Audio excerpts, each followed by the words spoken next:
అది శ్రీరామ్ గారు కొన్ని కీలకమైన పాయింట్లు చెప్పారు. ఇదేదో అల్లాటప్పాగా చేసింది కాదు.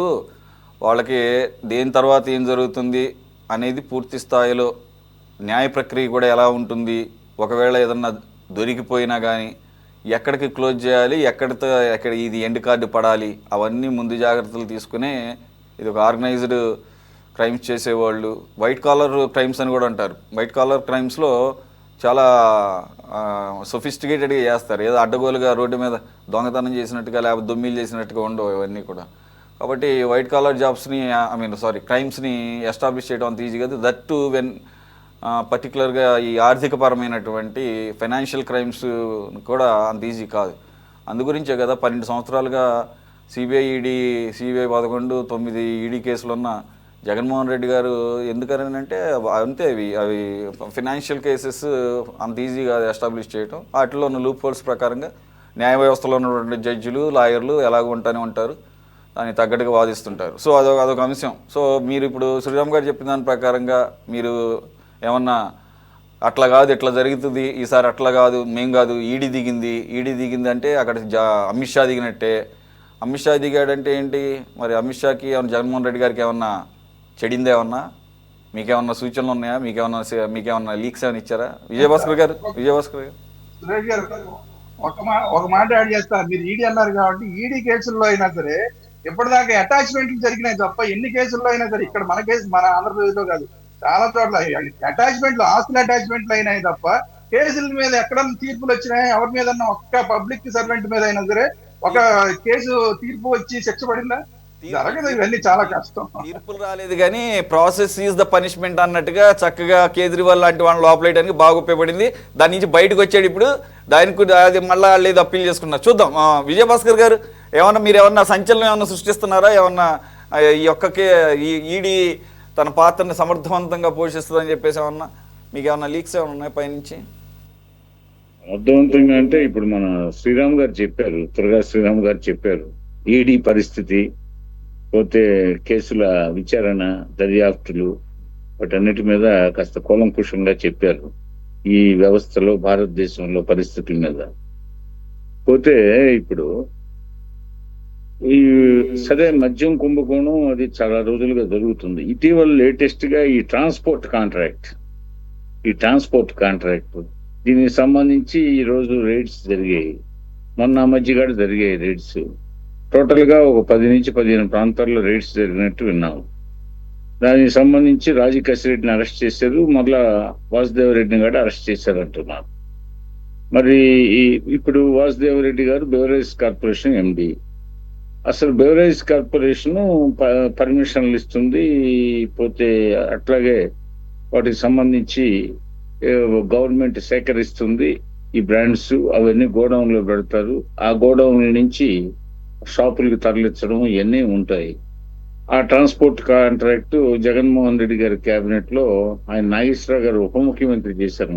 కారుమూరి నాగేశ్వరరావు గారు ఉప ముఖ్యమంత్రి. మోహన్ రెడ్డి గారు ఉప ముఖ్యమంత్రినా ఆయన? మరి ఆయన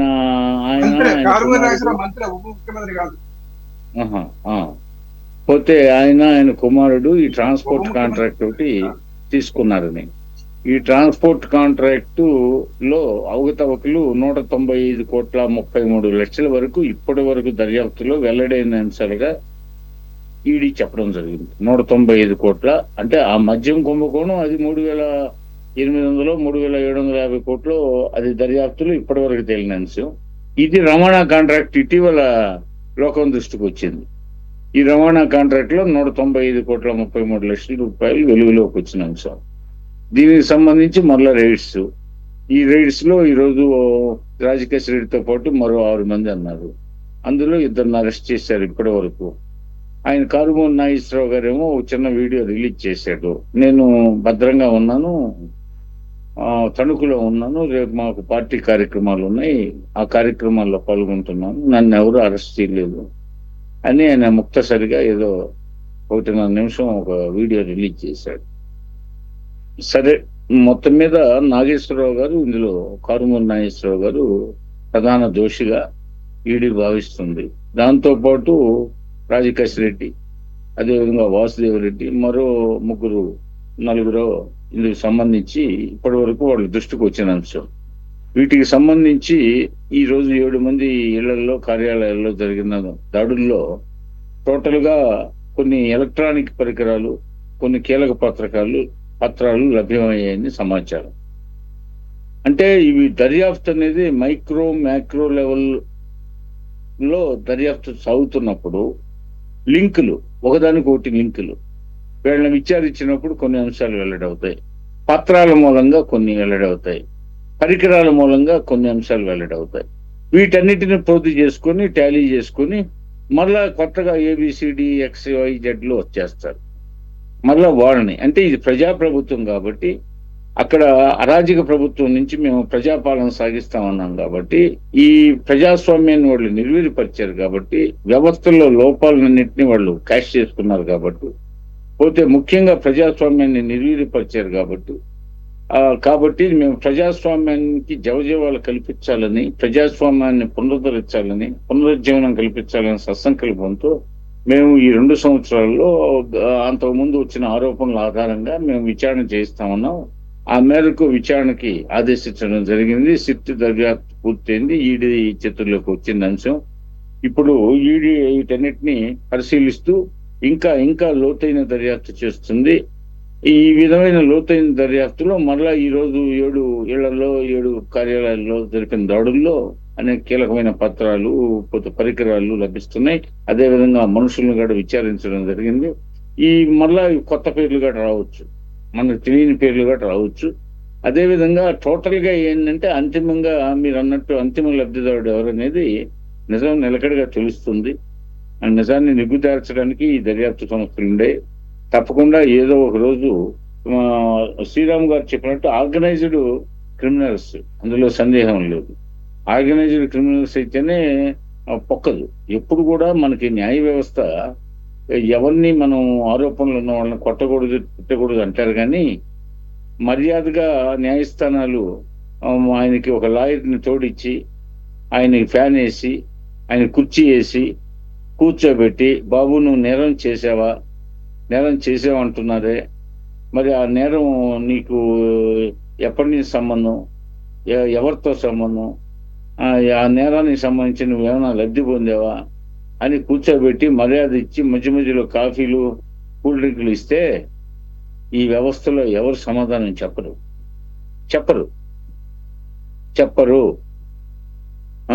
గుర్తులేదు, మాకు తెలియదు, మాకే పాపం తెలియదు, ఇలాంటి మాటలు చెప్తారు. అయితే పరికరాలు, పత్రాలు ఇవి మనకు మెయిన్.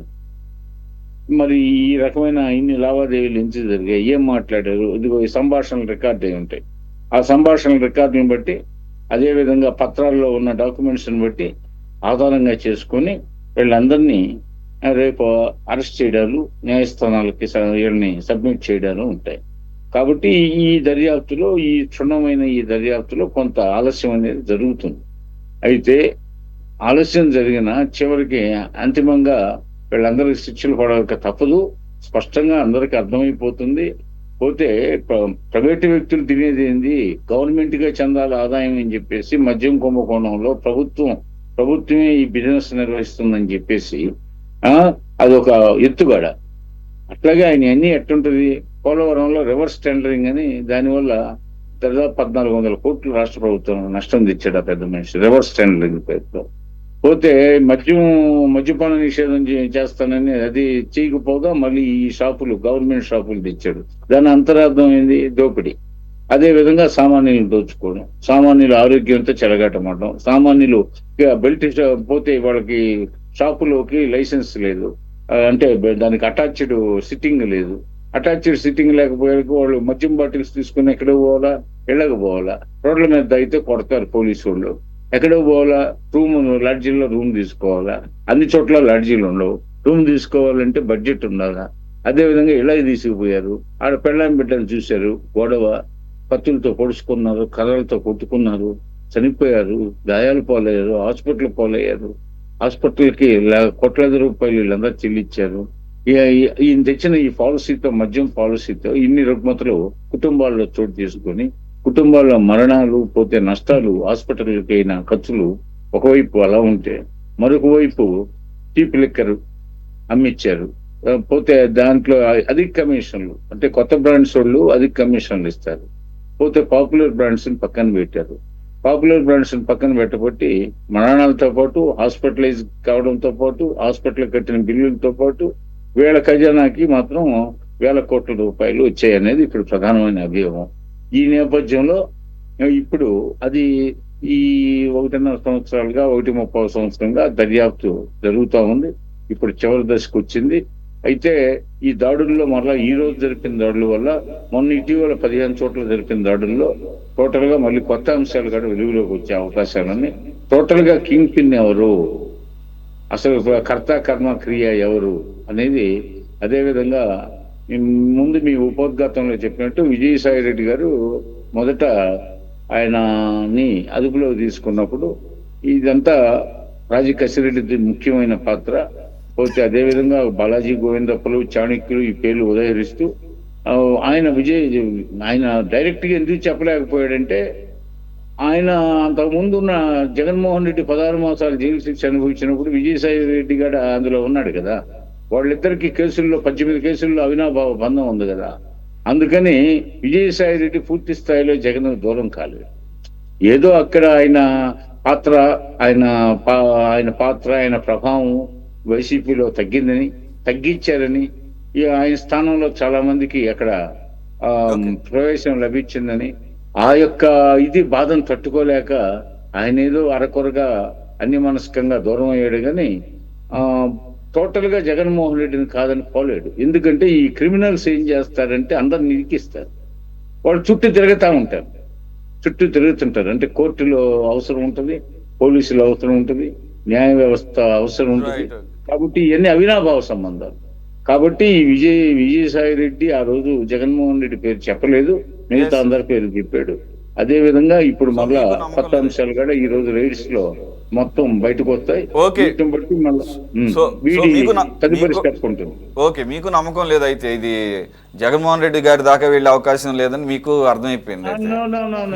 చివరికి నేను 2 సార్లు చెప్పున్నారు. నేను ఏం చెప్పాను, చివరికి న్యాయము గెలుస్తుంది, నిజాయితీ అనేది ఏ రోజుకైనా బయటపడుతుంది. కాబట్టి సత్యం వదా ధర్మం చెర అని మన పెద్దలు చెప్పారు. కాబట్టి జగన్మోహన్ రెడ్డి అంతిమ లబ్ధిదారుడు, అనుచితంగా లబ్ధి పొందింది ఆయనని చెప్పేది తెల్లంగా అవుతుంది. అయితే ఆలస్యం అవుతుంది. ఎందుకని ఎప్పటికప్పుడు క్షుణ్ణంగా మేము ప్రజాస్వామ్యాన్ని కాపాడుతాం కాబట్టి, వ్యవస్థలకి గౌరవిస్తాం కాబట్టి. లోపలేయడం ఎంతసేపు, ఇప్పుడు చంద్రబాబు నాయుడు మీద అసలు ఏ ఆరోపణలు లేవు. సడన్ గా పోయారు, బస్సులో పడుకున్న అరెస్ట్ చేసేసి తీసుకొచ్చారు. అదేమంటే స్కిల్ డెవలప్మెంట్ కేసు అంట. స్కిల్ డెవలప్మెంట్ కేసు ఏమండి, చంద్రబాబు రాజకీయ చరిత్రలో ప్రభుత్వ పరంగా ఎక్కడన్నా అంత కేసు దొరికాడా? కావాలి, నేను జైలుకు పోయాను, 16 మాసాలు ఉన్నాను, నేను చెప్పకూడదు తిన్నాను, ఆయన చేత తినిపించాలా, జైల్లో పెట్టాలా? కట్. ఎర్రవనాయుడిని ఎందుకు తీసుకుపోయారు? ఎర్రవనాయుడు అంటున్నా, ఈయన్ని అచ్చెన్నాయుడిని. కొల్లు రవీంద్రాన్ని ఎందుకు తీసుకుపోయారు? ధూళిపాడ నరేంద్రాన్ని ఎందుకు తీసుకుపోయారు?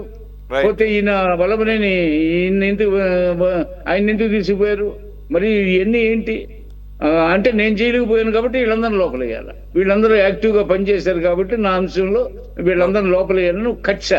ఈ ప్రభుత్వానికి ఖర్చు ఉంటే ఈ జగన్మోహన్ రెడ్డిని మేము వచ్చిన అరగంటలోనే లోపల పడేసి ఉండేవాడు. ఆయన మీద ఎన్నో ఉన్నాయి, రాష్ట్ర ప్రభుత్వం పెట్టిన కేసులు, ఆరోపణలు ఎన్నో ఉన్నాయి. కానీ ఇంతవరకు ఆ పని చేయలేదే. కానీ దాన్ని వాళ్ళు చేతకానితనంగా తీసుకుని ఇష్టం వచ్చినట్టు సోషల్ మీడియా ద్వారా దాడి, ప్రెస్ మీట్ల ద్వారా దాడి రెచ్చిపోతున్నారు. కానీ మేము ప్రజల్లోనే నిరూపించదచ్చు. అట్లా ఎలా పడితే అలా లోపలేస్తే ప్రజలు కూడా ఒప్పుకోరు. ఒక మీ పార్టీకి సంబంధించిన కాబట్టి రైట్ చూద్దాం. మోహన్ రెడ్డి గారు,